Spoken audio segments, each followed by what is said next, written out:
আপনার আম গাছে কি যথেষ্ট মুকুল আছে কিন্তু ফুল ঝরে যায়, ফল ঠিক মতন দাঁড়ায় না?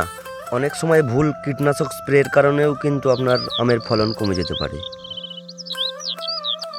নমস্কার কৃষক বন্ধুরা, কৃষি ও ইত্যাদি ইউটিউব চ্যানেলে সকল ছাদ বাগানি ও কৃষক বন্ধুদের স্বাগত জানাই। বন্ধুরা, এই আম আমাদের পশ্চিমবাংলায় কমার্শিয়ালভাবে ব্যাপক হারে চাষ হলেও তার পাশাপাশি আমাদের গৃহস্থলীর বাড়িতে আম গাছ নেই এমন বাড়ি খুব কমই দেখা যায়। কিন্তু দেখা যায় আম গাছগুলিতে অধিক মাত্রায় মুকুল আসলেও সেই পরিমাণে ফলন পাওয়া যায় না। ফলন ঠিকমতো না পাওয়ার মেন কারণ হচ্ছে পরিচর্যার অভাব। আমরা ঠিকমতো বুঝতে পারি না কোন সময় কোন কীটনাশক প্রয়োগ করব, কোন ফাঙ্গিসাইড দেবো, কোন পিজিআর ব্যবহার করব।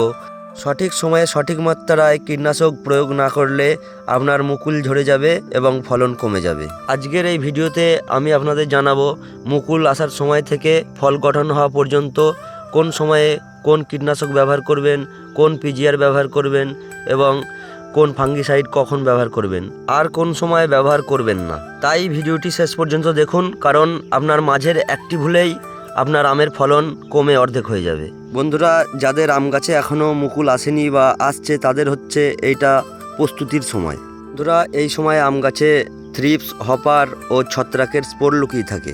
এই সময় ব্যবহার করতে পারেন ইমিডাক্লোরোপিড বা থায়োমেথাক্সম গ্রুপের ইনসেকটিসাইড। আপনি যদি 17.8 SL ফরম্যাটে থাকা ইমিডাক্লোরোপিড ব্যবহার করেন তাহলে সেটি ব্যবহার করবেন প্রতি লিটার জলে 0.3 ml করে।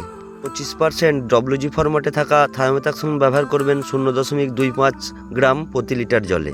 ফাঙ্গিসাইড হিসাবে ব্যবহার করবেন কপার অক্সিক্লোরাইড, যা ব্লু কপার বা ব্লাইটক্সে পেয়ে যাবেন। প্রতি লিটার জলে 2.5 থেকে 3 গ্রাম মিশিয়ে ভালো করে গাছ ভিজিয়ে স্প্রে করবেন। এর ফলে আপনার আম গাছ পরিষ্কার থাকবে এবং খুব সুন্দরভাবে মুকুল বার হবে। যখন থেকে আম গাছে মুকুল আসা শুরু করে তখন থেকে আম গাছ খুব সেনসিটিভ হয়। এই সময় আম গাছে হপার বা থ্রিপসের আক্রমণ হতে পারে। যদি আক্রমণ হয় তবেই ব্যবহার করবেন ইমিডাক্লোরোপিড 0.25 ml প্রতি লিটার জলে। আর যদি আপনার গাছে কোনো পোকা বা মাছি জাতীয় পোকার আক্রমণ না থাকে তাহলে ব্যবহার করার দরকার নেই। আর এই সময় ফাঙ্গিসাইড হিসাবে ব্যবহার করতে পারেন হেক্সাকোনাজল। এটি প্রতি লিটার জলে 1 গ্রাম হারে মিশিয়ে মুকুল ভালো করে ভিজিয়ে স্প্রে করুন। এতে মুকুলের পাউডারি মিলডিউ রোগ থেকে সুরক্ষিত থাকে। এই সময় একদমই বেশি মাত্রায় কীটনাশক প্রয়োগ করবেন না এবং 2-3 রকমের কীটনাশক একসঙ্গে মিশিয়ে ব্যবহার করবেন না। এতে মুকুল শুকিয়ে ঝরে যেতে পারে এবং আপনার ফলনে ক্ষতি হতে পারে। বন্ধুরা, এবার আসি ফুল ফোটার সময়। এই সময়টা হচ্ছে আমের মুকুলের সবথেকে বিপজ্জনক সময়। হাত জোর করে আমি আপনাদের রিকোয়েস্ট করব, এই সময় কোনো ধরনের কীটনাশক আপনারা আম গাছে একদমই স্প্রে করবেন না, কারণ এই সময় মধু সংগ্রহের জন্য মৌমাছি প্রজাপতির আগমন হয়।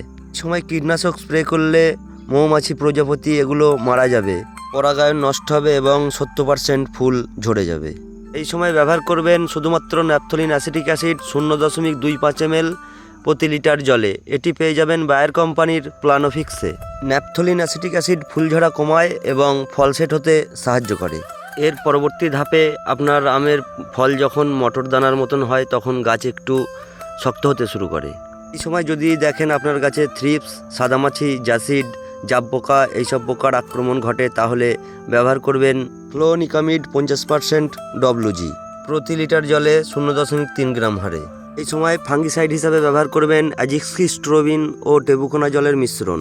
প্রতি লিটার জলে 1 ml হারে মিশিয়ে ভালো করে গাছে স্প্রে করবেন, কারণ এই অ্যাজিক্সিস্ট্রোবিন ও টেবুকোনাজলের মিশ্রণ আপনার আমের গায়ে দাগ, ফল পচা ও অ্যানথ্রাকোনোজ জাতীয় ছত্রাকের হাত থেকে আপনার আম গাছকে রক্ষা করবে। অতিরিক্ত রোদের সময় স্প্রে করবেন না এবং খুব সকালেও স্প্রে করবেন না। যখন গাছে শিশির শুকিয়ে যাবে তার পরবর্তী সময় স্প্রে করুন।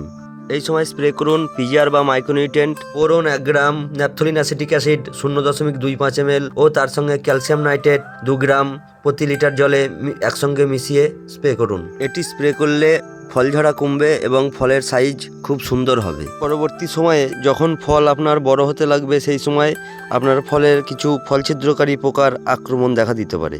এই ফল ছিদ্রকারী পোকার হাত থেকে মুক্তি পেতে গেলে আপনাকে স্প্রে করতে হবে স্পিনোসাট বা ইমামেকটিন বেঞ্জোয়াট। প্রতি লিটার জলে স্পিনোসাট ব্যবহার করবেন 0.3 ml করে ও ইমামেকটিন বেঞ্জোয়াট যদি ব্যবহার করেন তাহলে ব্যবহার করবেন 1.5 থেকে 2 গ্রাম প্রতি লিটার জলে। প্রয়োজন ছাড়া কোনো কীটনাশক স্প্রে করবেন না। আর প্রত্যেকটি স্প্রের মাঝখানে 3-4 দিন গ্যাপে তারপরেই আপনি স্প্রে করবেন।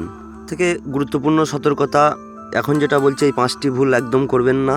প্রথমত, ফুল ফোটার সময় কোনো কীটনাশক স্প্রে করবেন না। দ্বিতীয়ত, দুপুর চড়া রোদে একদম স্প্রে করবেন না। কোনো কীটনাশকেরই অতিরিক্ত ডোজ ব্যবহার করবেন না।